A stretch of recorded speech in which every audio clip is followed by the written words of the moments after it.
All right. For the moment, though, it has been a week in which, if you are the Labour opposition, well, they're not the Labour opposition at the moment, are they? They are still, Chippy is still our Prime Minister, as I understand it. Grant Robertson is still our Acting Minister of Foreign Affairs. How long that will continue, we won't know. We didn't go to APEC. I would have sent Chippy just quietly, but that's just me. But what has the Labour Party been doing over the last week? Have they all been having a bit of a holiday and a bit of a rest? Or have they been getting into it? Let's go and talk to our favourite Labour MP, Ingrid Leary. And she joins us now. Ingrid, what have you been up to at the last week? And welcome to the show. Thank you, Michael. Just a point on APEC. Actually, Damien O'Connor is there representing New Zealand at APEC. Oh, okay. He's had lots of bilateral meetings. He has said publicly that he hasn't been told what the lines are or the positions are from the incoming Prime Minister, but there has obviously been collaboration and consultation with them, and so he's holding the fort for us over there at APEC. So I take it, he's the outgoing Trade Minister, Damien O'Connor. So I take it that when New Zealanders go overseas, irrespective of what party label they are, there's generally a pretty uniform, isn't there, New Zealand perspective on these sorts of issues? That's right. The tradition has been to have a bipartisan approach to foreign policy, and if there was one characterisation, I think, that sums up the last 20 or 30 years of that, probably 20 years, would be independence. So maintaining New Zealand's independent foreign policy has been paramount, and that negates the politics that might happen domestically. The disappointment, I think, that some folk were expressing on this issue was that if a new Prime Minister had been sworn in, they might, and it's a big might, have been able to have bilaterals with the Chinese Premier and also with the American President. But I guess that's all sort of moot now, isn't it, really? It is. It's hypothetical. I'm not sure with the fact that the incoming government, which hasn't been formed yet, is so new, and that the Prime Minister is so inexperienced, that those would necessarily be good meetings to have at this point. They might be something to consider further down the track. But yes, it's taken a long time. I think it's officially now longer than it took the previous coalition with Labour and New Zealand First and the Greens. A few days longer. So yeah, but in part that's due to the Electoral Commission changes, Ingrid. 3 weeks to count the election.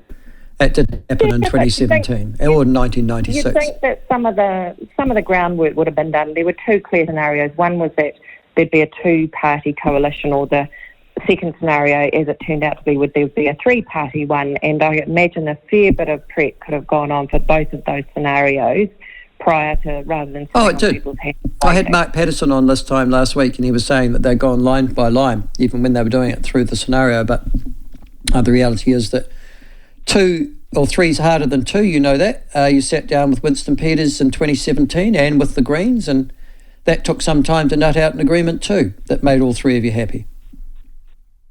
Yeah, that's right. And the devil will be in the detail. I think the official word from the incoming Prime Minister is that they are going through it line by line, and they are discussing ministerial appointments. So that sounds like there's been some movement. But, David Seymour he's been the most media friendly. I think he's been saying that for a number of days, with the caveat that it all depends on the people you are negotiating with. So we haven't really got any more news. We'll see what happens by the end of the weekend. Apparently they will be working over the weekend, which is good. Okay. Now, the other thing I was just thinking about from a Labour perspective is that I'm interested in this hiatus.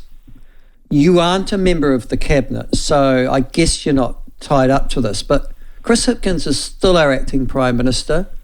Grant Robertson is our acting Minister of Foreign Affairs and Minister of Finance. All those ministers are still in their role. Damien O'Connor is the Trade Minister. I guess they're just treading water at the moment, are they? Yeah, the protocols, as you'd be aware, are really strong around caretaker governments. The convention is they must consult with the incoming government. They cannot do anything that is outside of business as usual, and that's based on the fact that they don't have a mandate anymore from the public. So it is caretaker governance, and it's been going on for a while, and I think the Prime Minister had to be sworn in again because of the rules around Parliament, which interestingly there was going to be a law change to make it easier to have longer coalitions, and the Act didn't support that, so we were in the position of the Prime Minister having to be re-sworn in, and the ministers actually, but they didn't have an official ceremony. It was done with a little bit of paperwork. Oh, they didn't have to travel to the Governor General? That's right. No, well, that makes sense. I was a bit worried about the greenhouse emissions, to be honest with you. And the cost of the taxpayer. Absolutely. Yes, that's right. Mind you, at least one of the good things come out of the election is that MB I don't know that that's to do with the election or to do with what Grant Robertson said before him, but MB won't now be budgeting $27 a staff member for their Christmas function. Yeah, there was an interesting cartoon about that in one of the newspapers. Look, I don't have a view on that. It's they're cost cutting. They've been told to cut costs. They will make operational decisions about where the best place to do that is, and so that has been one of their decisions. Yeah, well, I would have thought that's where I would have started, just quietly. But nevertheless, there are already changes. Now, statistics say that they're going to be laying off, I think, 35. I'd lay them off after the census too, to be perfectly honest with you, in the way they botched that. But they say that they're going to be laying off 35, 40 people before Christmas as well. These directives, though, Ingrid, they would have happened anyhow, wouldn't they? Because Grant Robertson had said, I need cuts in your budget. It's hard for me to know where the governance decision has come from. It would make sense to say that there was definitely a belt-tightening exercise and that this could be the result of that. There are also clear indications from the incoming government that they want belt-tightening across the public sector. So operationally, it would make sense to be looking at these kinds of changes. It must be a daunting time for people working in the public service in Wellington just before Christmas, not knowing whether they are one of the people who face the chop and having the uncertainty about the government coming in. And also, of course, there are no ministerial portfolios allocated, and it will ultimately be up to ministers to be directing their chief executives where and how they want those cuts made, and which ones are ministerial and which ones could be considered, operational cuts. So there's a lot of uncertainty here in Wellington. No, listen, I'm sorry, I'm not crying about that. I have to be honest with you. I don't think the rest of New Zealand is either. Listen, Grant Robertson said that he wanted $4 billion worth in savings. That's what he announced in August over the forecast period. He wanted the public service to make permanent savings, including by reducing spending and cutting back on consultants and contractors. And he wants immediate savings made through returning department underspends, etc. Was there a perception even within, well, I say even within, but also within the outgoing government and yours, Ingrid, that the public sector had got too big?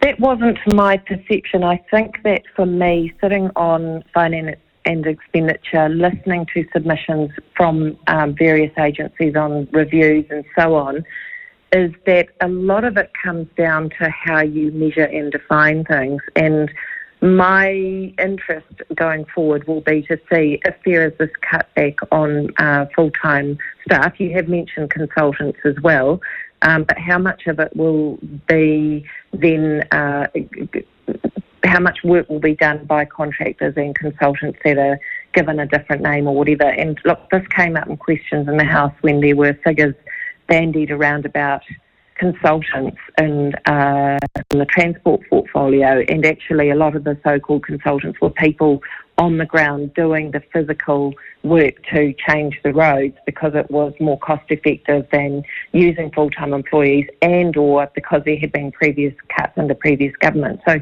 a lot of it will be about how this is measured, and I think going forward, in opposition, our job will be to be very vigilant, look at the raw numbers, then go, are there costs that are hidden elsewhere that are actually going to the same thing that are dressed up as something else? Oh, that's fair enough too. For example, MB had to save $111 million.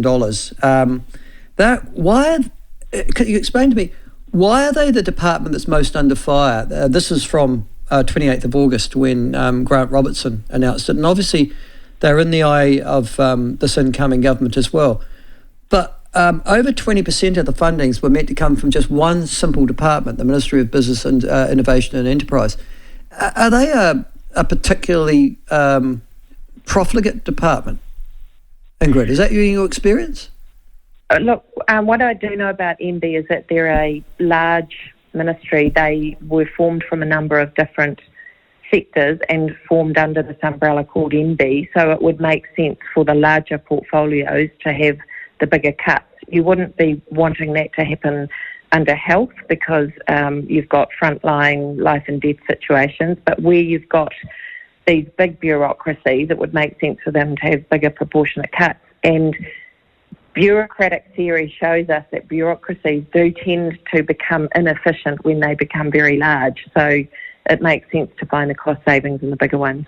And they were also in education, for example, Grant Robertson announced a $70 million cut there in current spending. So that's within the 23-24 financial year, they wanted to cut there. It says exclude frontline. What sort of cutting would you be doing that excludes frontline? That must mean Ministry of Education staff in Wellington, mustn't it? That would be my understanding. I'm not in the detail of that portfolio, but my understanding would be this is not about teachers and teacher-student ratios. This is about those who work behind the scenes. Could there be cost savings, potentially at that middle managerial level that tends to bloat out when bureaucracies start to feed on themselves? And, there's a lot of research to show that is what happens with certain milestones. When bureaucracies reach certain levels, they do start to sort of implode and feed on themselves. So I would imagine it'll be stripping away some of that middle management area where you've got layers that are kind of inefficient.